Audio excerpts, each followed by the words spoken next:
Hey, everybody. Hey, guys. Welcome to day 450. John, 450 days? Yeah, that's pretty crazy. It's pretty fantastic. They went very fast, guys. Yes. So it's been 450 days since I had my very first day on Mounjaro. I could have never guessed I was going to lose 70 pounds. Yeah, me neither. It's amazing, guys. It's been very nice for us. We'll say that. It's been fun for him to watch my journey. It's been great for me to watch his. So, we're the couple that has lost about 130 pounds. It's been wonderful as one word that encapsulates it all. But we've had some things that were different in our journey. It's going to be interesting. I'm looking forward to hearing comments and stuff on this video for that exact reason. I think everybody has some differences, and they're kind of interesting, guys. That's all I'll say.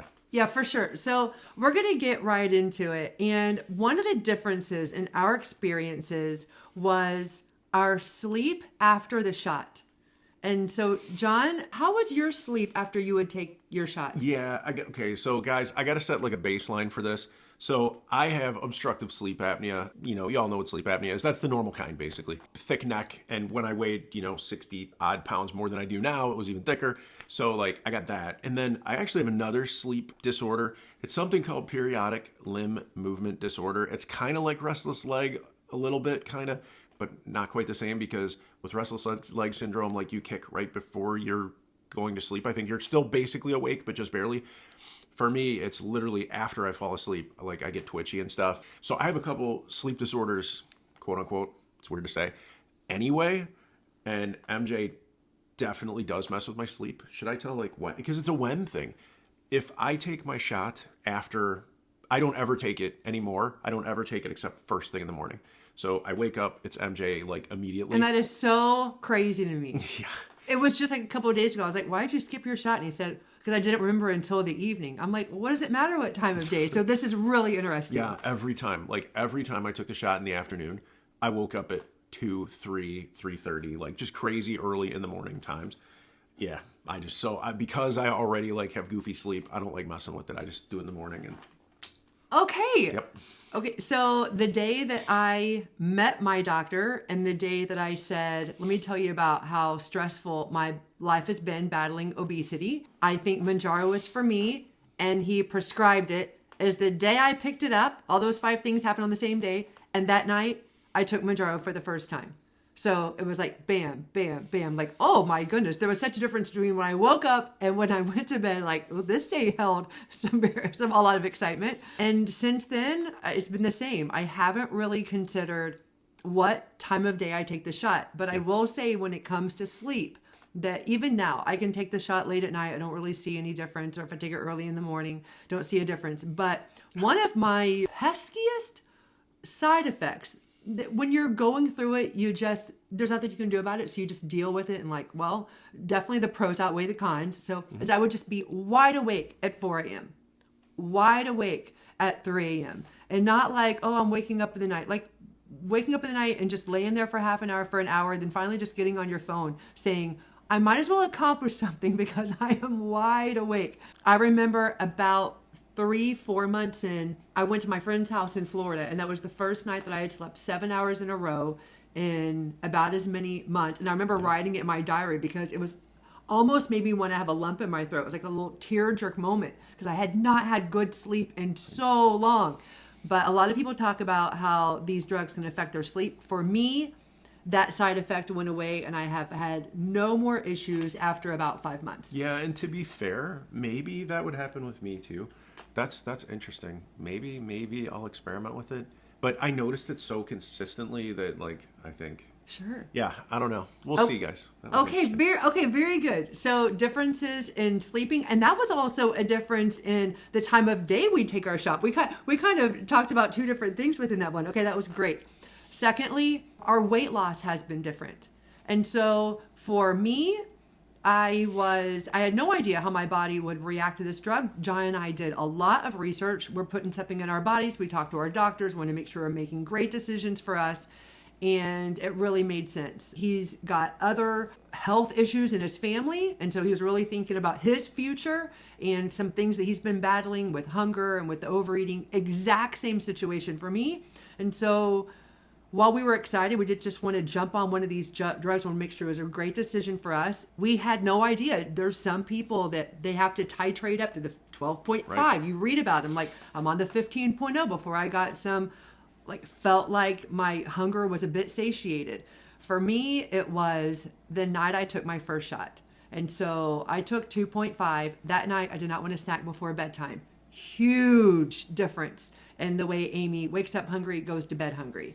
So that was awfully nice. I woke up the next day, did not feel hungry at all. So I was taking off weight pretty quickly and just kind of hung on the 2.5 and lost quite a bit of weight. Ended up probably in the last month bumping up to the 5.0, and it helped me get all the way to my weight loss goal. So what I had wanted to do since the late 80s, I did in 5.5 months. And I remember reaching my goal in May of last year. So we're going on maybe 7-8 months at maintenance. So that's it. If you followed me, you know there's a few little hills and valleys in there, but that's the main story of how the weight loss went for me on Mounjaro. How about you, John? Yeah, well, so I had more to lose than you.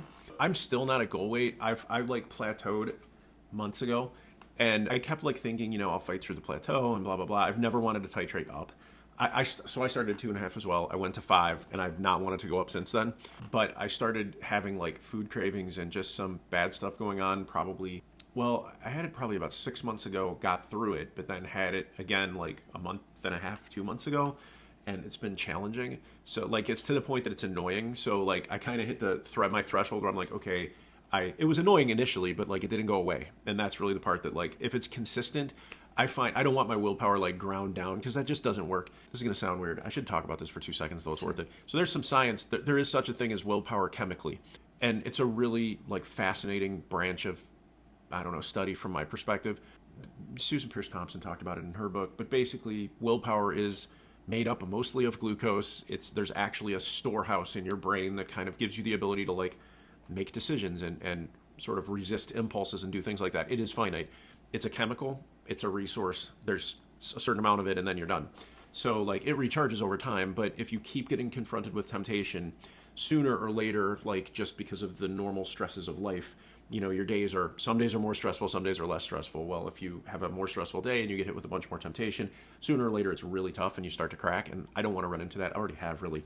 But so I decided I was going to titrate up. No, that was very interesting. Thank you. Yeah. That was different. Susan Pierce Thompson, the book he refers to as the best book I ever read, called Bright Line Eating, really explained to me how I'm not a failure my whole life. Like I wasn't strong enough to stop eating and not binge. It was really the science and the messages I was getting to my brain that just were not normal. Thank you, Mounjaro. Yeah, exactly. Well, yeah, guys, we could spend a long time on the science for real. But anyway, so I decided I'm going to titrate up. I've got an appointment with my endocrinologist. We'll see if I'm able to go up to 7.5. That's my plan. I want to get this last, like, about 20 to 25 pounds off. I just want to get it done. I want to reach where she's reached. It's very exciting. So you lost about 60 pounds on the 5.0? I lost about 70 pounds on the 5.0, and I'm up like about 7 pounds or something like that or 8 pounds maybe from my low. Okay. And yeah, I really want to get back to my low. So I want to get back through. I want to get through it and get down to where I actually want to be. Thank you for sharing that with us. Mm-hmm. Well, we're going to watch you do it. I have no doubt. I hope. Well, keep your fingers crossed for me, guys. Say it. Keep me in your prayers, please. Okay. Fantastic. Okay, we're going to finish up with the third thing today. John and I were outlining this earlier this week. And first of all, when we got to cravings and appetite, John said, I can do a whole video just on that. Like, there's a lot there. I have a lot to say. To which I said, fantastic. So we're going to put a little pin in that and come back to it. But we had so many differences. He said, this is going to be the longest video. I said, fine, we'll talk about 3 of them today, which I think is a great idea. Yeah. So hunger related to the shot. Yeah, you and I are very different. She and I are way different on this, guys. It's quite different. It was interesting. So for me, my satiation lasted the entire week. I didn't find myself a few days before my shot, white knuckling it. Things have gotten a lot harder for me. I'm wanting to, eat and binge a lot. I really felt having a lot of control in the kitchen, a lot of control at the drive-thrus, a lot of control when everybody else, was in a dessert bar. I held that control throughout the week. Yeah. And because of what I've read my personal stance, it's because I had such a good hold on my diet.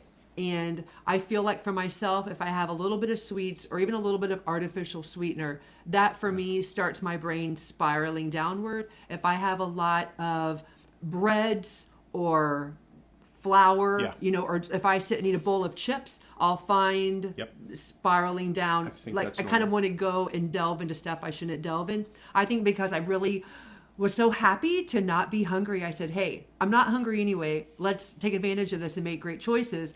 So I jumped on my FitnessPal and I started, really keeping track. Hey, Amy, what are you eating? And I think for me, that is why my hunger did not ramp up. I think it was the foods I was eating that was contributing to my control of my hunger. So I really felt when I hit my goal weight in mid-May, I had gotten on this automaticity, just kind of having a similar thing for breakfast.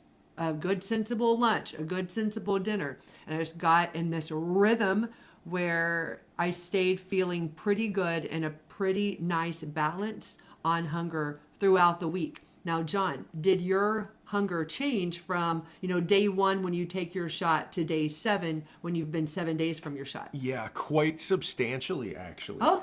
Yeah, it's different because, it has evolved for me even, just as I've been on the meds, right? But so, my first week, my first probably 2 months, 3 months, I didn't notice any difference. But I think that came from just being desensitized because I was, always hungry. And then I went from that to, remarkably not hungry compared to how I used to be. And I think that's still true.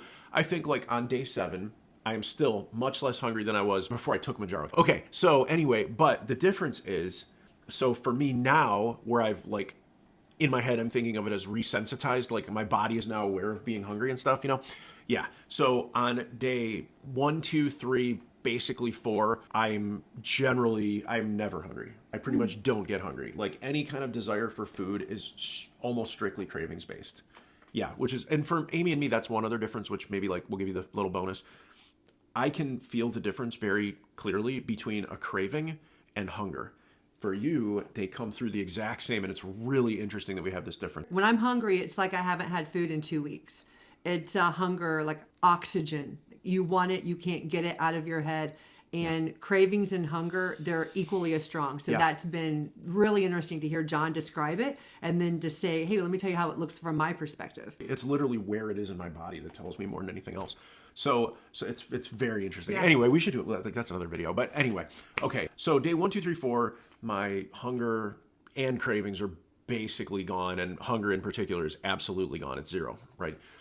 Day 5, I'm getting to the point where I'm able to start feeling some hunger when if I'm empty. Day 6 and day 7, both hunger and cravings at least partially come back.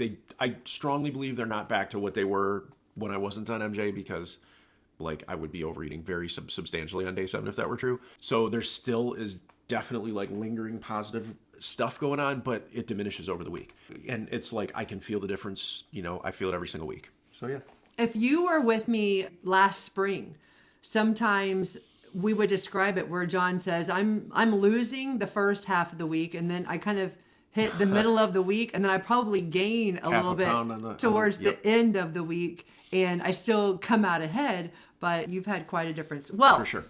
We have 3 more differences that we want to bring you, and we'll call that a part 2. But we hope this is helpful, and we can't wait to hear kind of what you're going through. If you have some different experiences, we would love for you to throw it in the comments. Those are not only fun to read, but useful as other people say, oh, I'm not the only one going through that. That's a good feeling when you know that other people are going through the same things that you're going through. Just for me, for my own selfishness, I would love to hear anything about sleep. I'm really interested to know, are any of you having any kind of sleep effects? Whatever. Even if you tell me, I sleep 10 hours when I take whatever, I would just love to know because I'm really interested to see how much differences there are. Oh, that sounds great, John. Yeah. Okay, well, this has been day what?